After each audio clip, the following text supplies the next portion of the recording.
Before we start, we would like to acknowledge the traditional owners of the land we're recording on. For me, that is the Gadigal people of the Eora Nation. And for me, it's the Wurundjeri peoples of the Kulin Nation.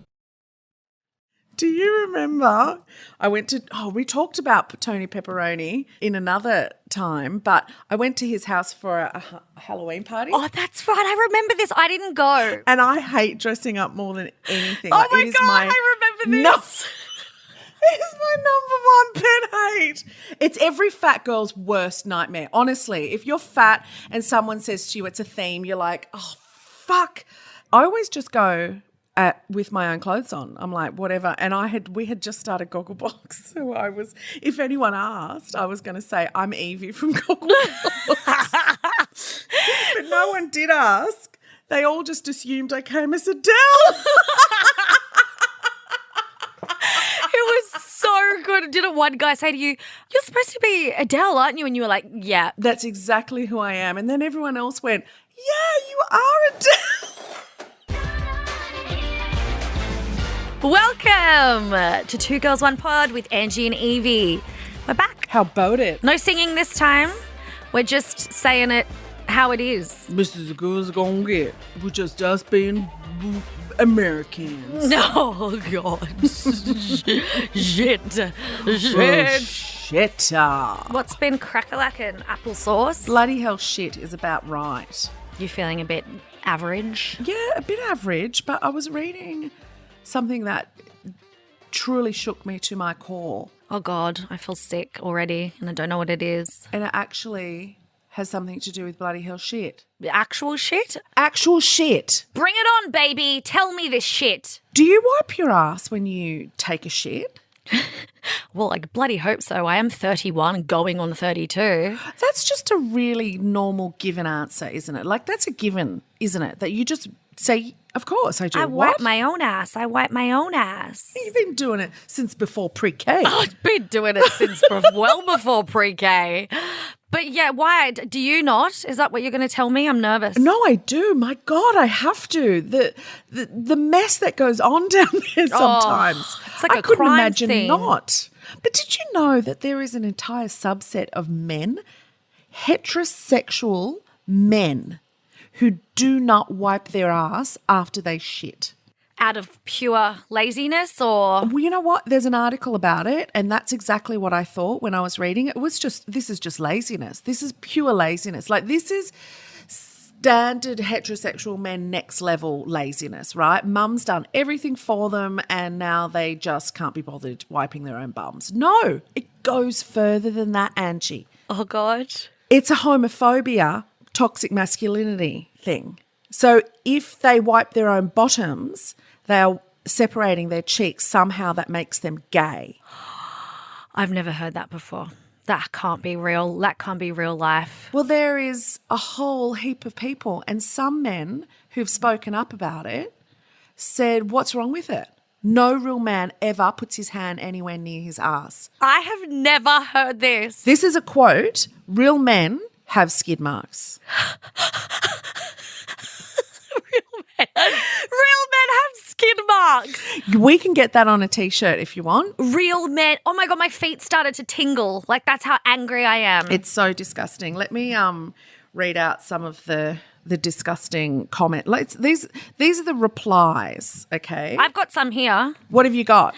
I've had boyfriends that think it's gay to wipe their ass because what if their finger touched it through the toilet paper? My husband told me that a real man doesn't go in between his cheeks or spread them open for nothing. Men don't spread their cheeks to wipe or clean. I had my girlfriend try to shame me because she could smell poo when we were in bed. I don't wipe my ass with toilet paper. Real men have skid marks and it's nothing to be embarrassed of. That's the one. Nothing to be embarrassed of. Real men have skid marks. Hang on. She smells shit. She questions him about shit and he yells at her for questioning him about shit in his dacks. Yeah. That's where we're at right now. And she's the one that's the idiot. Yes. Because she asked the question because she could smell literal shit in the bed. And it says here that she's married. They've been married for 2 months. I'm sorry, how did that not come up earlier? And what the hell are we marrying? That's seriously some absolute deep-rooted shit right there that we need. I think I'm having a panic attack. Yeah. This one's going to really get everyone listening going, okay? This is real. This is a guy has said this. This should be self-explanatory, but apparently I have to justify myself. There is nothing more feminine than using product on your body. Makeup is 100% feminine, and by the same logic, so is wiping your ass. I haven't wiped my ass in about 4 years, and I've never had any issues. My digestive system, this is the best part. My digestive system is in the top 1% in terms of regularity, functionality, and performance, and I've never once felt the need to clean up after myself. If you shit and you need to wipe, you've got an emasculated GI tract. What?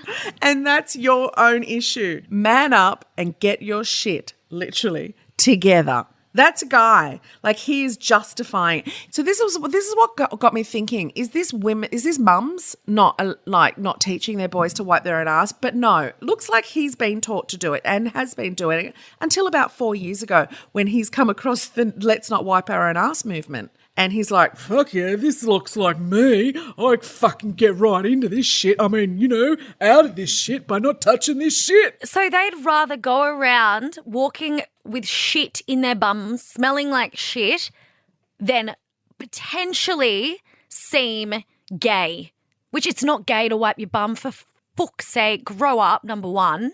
Number two, what's so bad about being a little bit gay? If it was to be like that, that's just there's so many issues there. Like, the homophobia is just next level, and the disrespect for women, like the audacity to be like, I'm going to definitely have shit skids in my knickers, but I'm going to let you do the washing, and then I'm going to gaslight you when you question me about not wiping my bum. Like, is this what we're dating? Is this a real thing? It really is. People wonder why women are like, I don't want to put up with this shit, literally. I don't want to be going out with poo bum over here. Imagine if we accidentally, because when you get your period, right, sometimes you get really bad tummy, especially with endometriosis too. Sometimes you just need to poo. So say, for example, if I accidentally, in the midst of my flare-up pain, farted and a little shit came out, could you imagine what men would say to me? At the end of the day, and at the end of this article, I'll just read out the bit that she says that really, really hits at home with why this is so disgusting to us. Yeah. Okay, we live in a world where young women are taught that their worth is intrinsically linked to their desirability, specifically how desirable men find them. Meanwhile, young men are surrounded by messaging that teaches them that they are entitled to the desire and the bodies of women. So, of course, women preen themselves to perfection and put up with things they shouldn't have. And, of course, men arrive at the moment of intimacy having not even considered how their hygiene could impact their partner. So let me just ask you, as a woman, what do you do to your entire body from your eyebrows down? The one thing that you do to your entire body. Like, pluck it and shave. You get rid of every hair on your body from your eyebrows down. Pretty much every woman does. To go on a date with these people.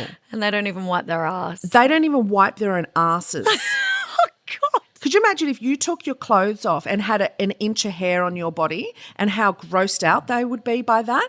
And while they've got crumbly Milo hanging out, the ass hairs on their body. The effort that we are told we have to go through. From a young age. To be presentable for these men who can't even be bothered wiping their own asses.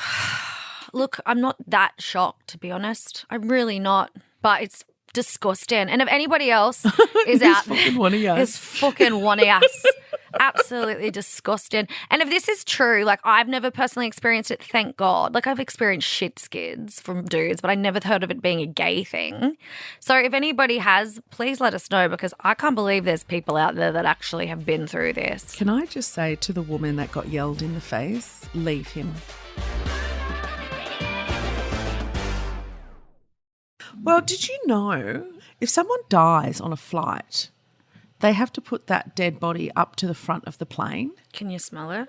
So if you've bought a first class ticket, you're actually sitting next to a dead body, which would make your ticket, you would have the worst seat in the house. But you're paying like double. Yeah, because they've got to get the dead body and they wrap it up apparently and put it at the front of the plane. Do you know, I used to go on cruise ships. My mum, she was a travel agent, so we would get cheap everything. Last minute, we'd go on a cruise. For 4 people, we'd pay for one person, right? And all of us would be gone in a week. We'd be on the P&O Oriana. Very Muriel's wedding of you, doll. So Muriel sweating, so RSL on the sea. But do you know, if someone dies on a cruise ship, they would open up, they'd wrap them up and everything, and they'd open up the hull and there'd be a slide, and they'd slide the dead body out to the bottom of the ship and it would go out into the ocean. And they used to have to do that because of the amount of time it takes some days before you hit land again. But people were so up in arms about this happening because, you know, when you're out in the water, there's a completely different law. What? You have different laws. They don't. No country can make a decision for what happens in the waters. But if you're in the waters, you can make that decision. It's like pirates and stuff like that. There's a whole world. So there was no one could do anything about these cruise ships dropping off dead bodies. And you know what? You know who takes cruises all the time? Who? Old people. So there's just heaps of old people floating around. And families were getting really upset about it and they couldn't do anything about it anyway. There was so many complaints that eventually cruise ships, and still to this day, started to put morgues. They all now have morgues on board. Well, that makes more sense. To hold the dead bodies. Yeah, but isn't that weird that you're holidaying with a morgue? It's so morbid. You know what? While we're on the roll, why don't we talk about some of the darkest secrets your flight attendants won't tell you? Because I feel like you've set that up swimmingly. You've opened up a Pandora's box there, Yvie. Oh, sorry, you're talking to yourself again. Yeah, I am. Yeah, I am.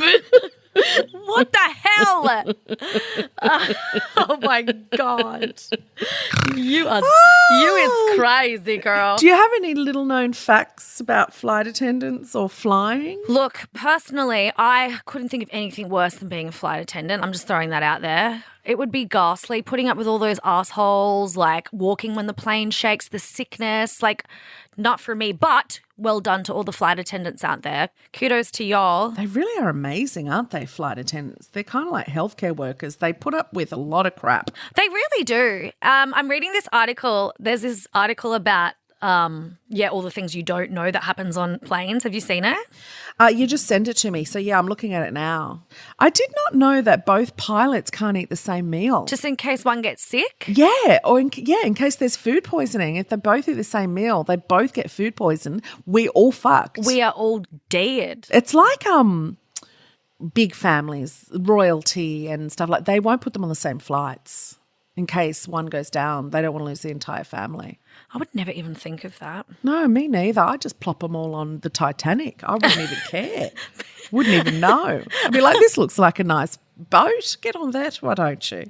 Look, there's Jack. He's a nice fellow. He plays cards and draws naked ladies. Get on with him. I don't know why I went Kiwi. Get on with him. What's this about BYO water, saying that they personally would not drink the water from the aircraft? Why?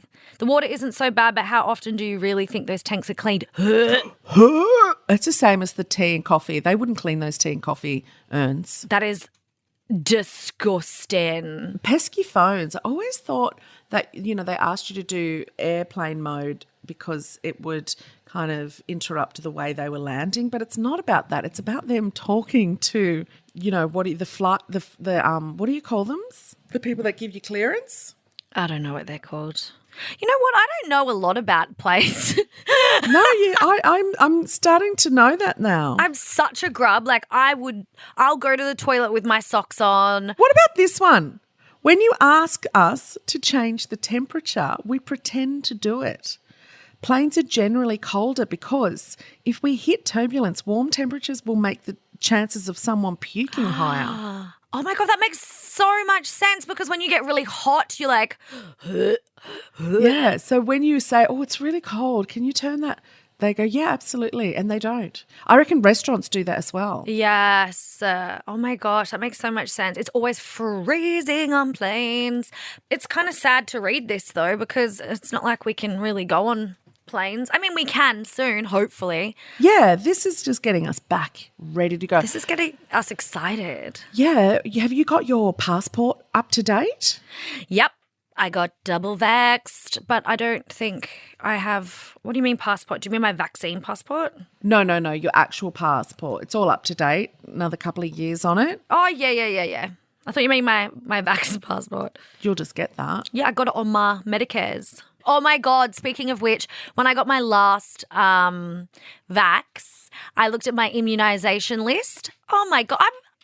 I've been getting immunisations and jabs since before pre-K. Bloody hell. I was the same. I looked at mine. I was like, oh, God, tell someone you've been to South Africa. I'm a celebrity. Get me out of here without telling them. Someone you've been.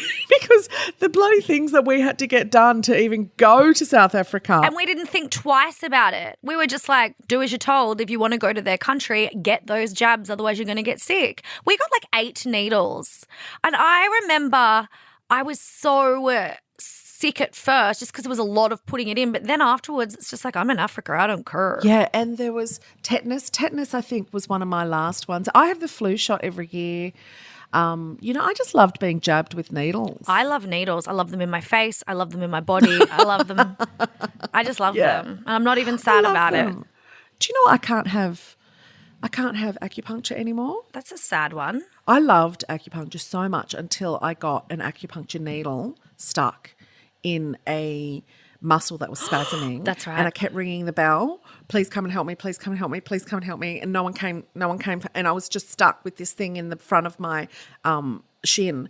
And I couldn't get it out. Like I couldn't, because it was stuck and the muscle was spasming. It was having a... Oh, my God, that actually makes me feel so sick. And I have tried and I've said to the doctors or whoever, is doing it, this is what's happened, but I really want to keep trying. And as soon as they put it in, I'm like, no, get it out. And I've never had a phobia before.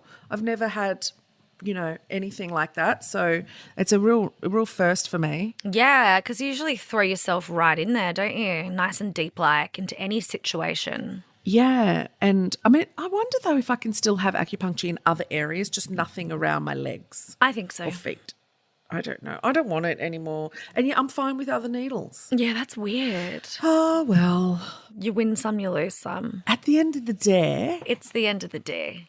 At the end of the day, that's the truth, right? And you know what? At the end of the day, it's another bloody day. The sun goes down.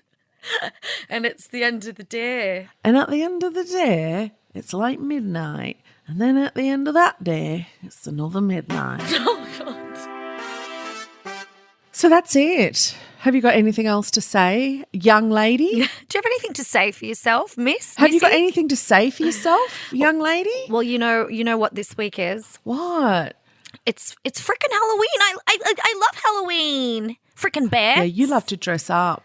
I just love Halloween. I love scary shit. I love dressing up. Remember when your go-to dress up thing was baby? You would just put a nappy on and a dummy? That's cooked, hey. Fully cooked. Yeah, it's cooked. I wore nappies. You've grown up. You're not a baby anymore. I'm just a little baby. I'll pay you in blocks. You are a grown-up girl now. Yeah, I remember I'd wear nappies and big bottles. Ugh. Yep. I'd probably still do it. That's the grossest part. You'd put alcohol in the bottle too. It was weird. Yeah, cooked.